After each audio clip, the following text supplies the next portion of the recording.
GPS ini adalah konstelasi kumpulan satelit dengan orbitnya yang ada di luar bumi gitu.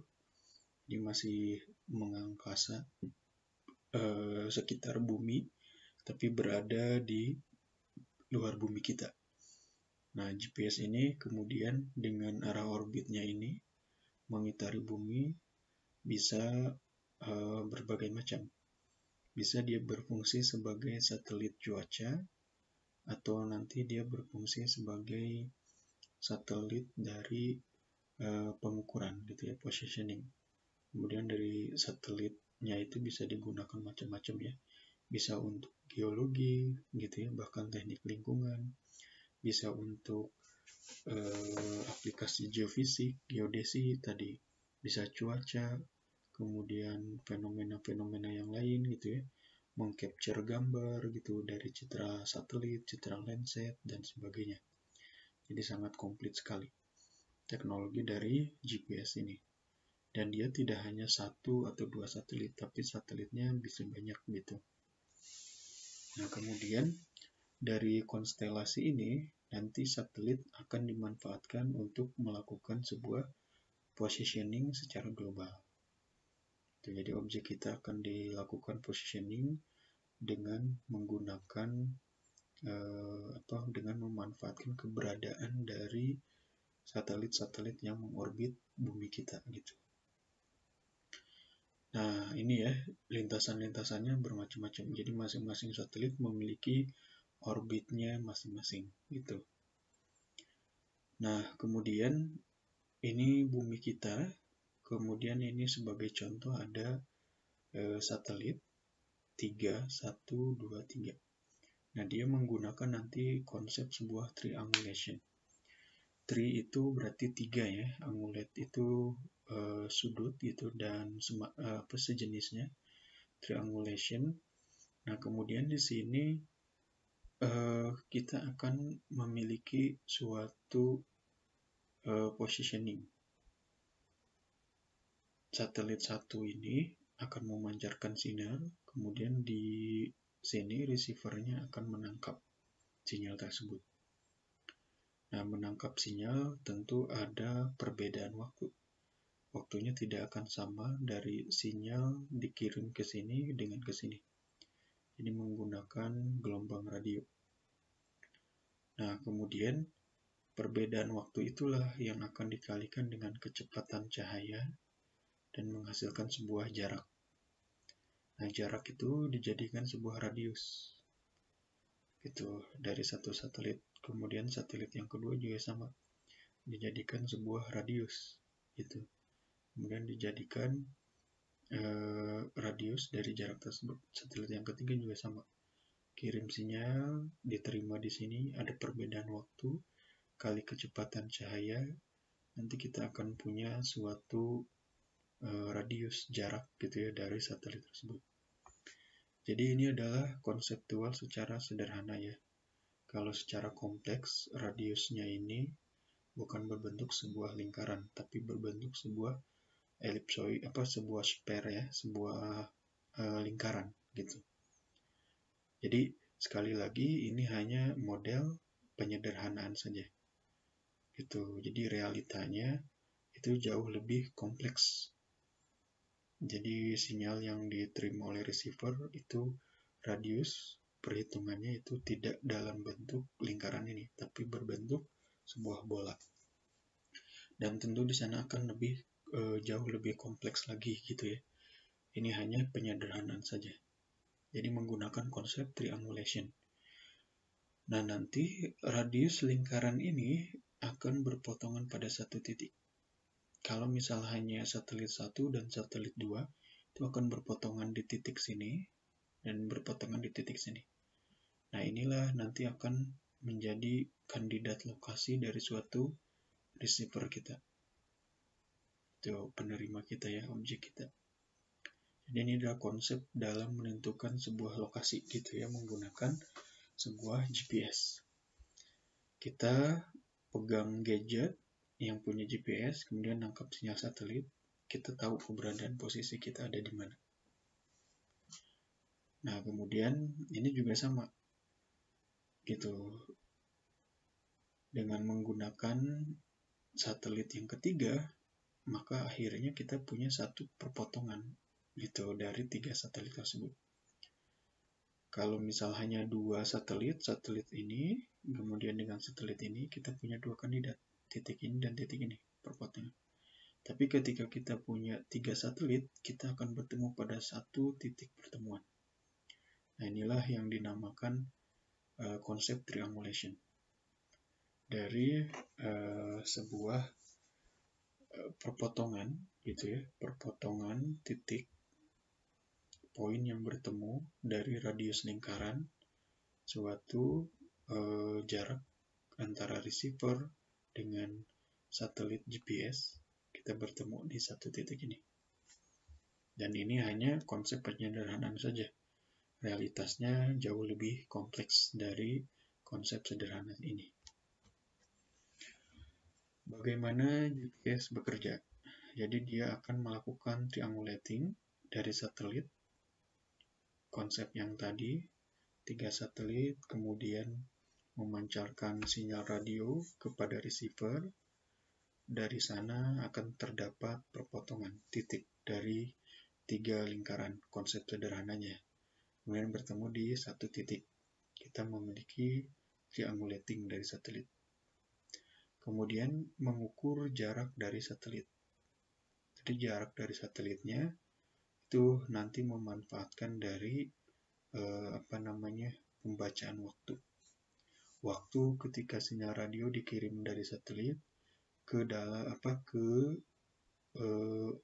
dan waktu yang diterima ketika receiver itu menerima sinyal radio. Dan di sana akan terjadi perbedaan waktu. Karena satelit itu memiliki jam atom.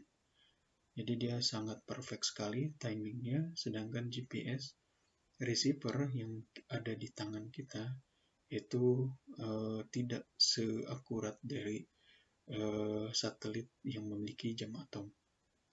Nah, kemudian kita juga perlu tahu di mana satelit kita ada di angkasa, di space. Tuh.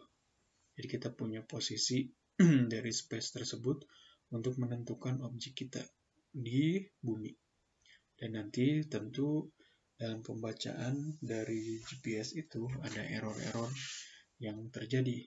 Nah, ini error-error itu bisa dikoreksi. Bahkan untuk tingkat yang lebih canggih, penggunaan GPS itu bukan menggunakan GPS HP gitu, karena errornya banyak. Dia bisa menggunakan GPS yang lain. Di sana kalau kalian pernah dengar gitu ya, ada differential GPS, ada RTK dan sebagainya. Terutama untuk aplikasi yang membutuhkan tingkat keakurasian yang sangat tinggi ya. Contohnya untuk tadi ya, monitoring dari pergerakan lempeng tektonik, atau mungkin monitoring dari adanya fenomena-fenomena yang membutuhkan ketelitian yang sangat tinggi gitu, yang sangat akurat.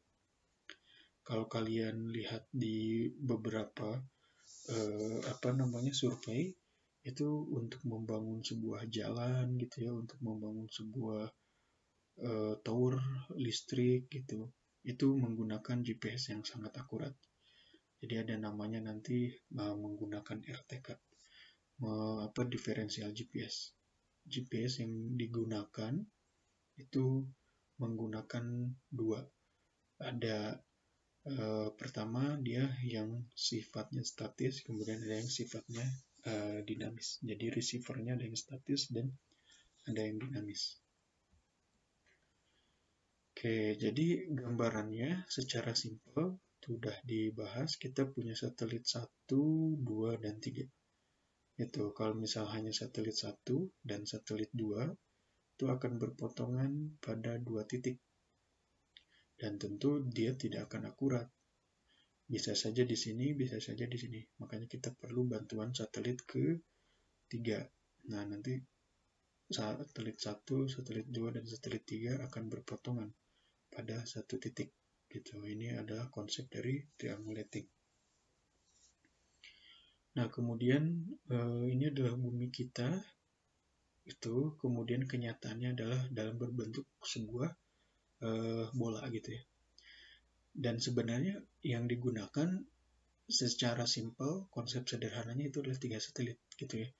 Nah, biasanya satelit itu minimal yang digunakan adalah 4 untuk menentukan lokasi. Karena satu satelit lagi itu akan digunakan untuk koreksi dari waktu ya, gitu. Jadi 3 satelit untuk menentukan lokasi, satu satelit lagi untuk mengkoreksi dari segi waktu gitu. Waktu pembacaan antara GPS receiver dengan GPS dari satelit ini. Jadi kita perlu GPS yang keempat. Sekali lagi, minimal GPS yang digunakan untuk menentukan lokasi secara absolut, secara mutlak itu menggunakan 4 satelit GPS. Dan tentu konsep perhitungannya jauh lebih kompleks dari gambar yang ditampilkan di sini. Nah, tadi sudah disinggung bagaimana nanti kita akan menentukan jarak dari satelit kita dengan objek kita yang ada di permukaan bumi. Kenapa sih harus ditentukan jarak? Karena jarak tersebut nanti akan berguna di dalam kita membuat sebuah triangulating gitu ya. Nah, kemudian jarak ini itu diukur dengan seberapa panjang sinyal radio menempuh menjangkau kita dari satelit. Nah, tentu ada maksudnya seberapa panjang how long ini, seberapa lama gitu ya sinyal satelit menjangkau receiver yang ada di permukaan bumi. Nah, tentu itu adalah sebuah satuan waktu. Nah, dari waktu tersebut kita kalikan kecepatan cahaya. Jadi merambat dalam kecepatan cahaya, nanti kita punya jarak. Jarak satu satelit terhadap receiver, jarak satelit yang lain terhadap receiver, jarak satelit yang lain terhadap receiver, jarak satelit keempat terhadap receiver, kemudian semua kita bisa bentuk spare-nya, bolanya. Nah, nanti kemudian 4 bola itu bertemu pada satu titik tertentu gitu. Nah, di sanalah kita akan memiliki posisi secara tepat dari suatu lokasi. Perfect time. Jadi GPS ini membutuhkan pembacaan waktu yang akurat. Itu adalah kunci dalam mengukur jarak dari receiver kita yang ada di permukaan bumi ke satelit yang ada di space gitu ya, di angkasa. Satelit dia memiliki pembacaan waktu yang akurat karena memiliki jam atom di dalam satelit tersebut. Ini ada satelit 1, 2, 3, dan 4. Jadi satelit keempat gitu ya untuk mengecek satelit yang lain. Jadi satelit keempat ini itu nanti akan mengecek satelit 1, 2, dan 3 gitu. Kemudian di sini juga akan terdapat sinkronisasi antara satelit dengan receiver. 3 satelit ini bisa menentukan suatu titik gitu di dalam space 3 dimensi. Kemudian satelit keempat ini gitu dia akan mengukur gitu, mengambil pengukuran untuk mengecek 3 satelit yang lain. Jadi sebagai sebuah koreksi gitu. Nah, perfect time ini kemudian dari receiver tidak memiliki waktu yang terlalu akurat. Karena sebuah pengukuran dari satelit yang keempat, ekstra satelit ini, itu bisa menghilangkan error waktu yang diterima dari GPS satelit terhadap GPS receiver.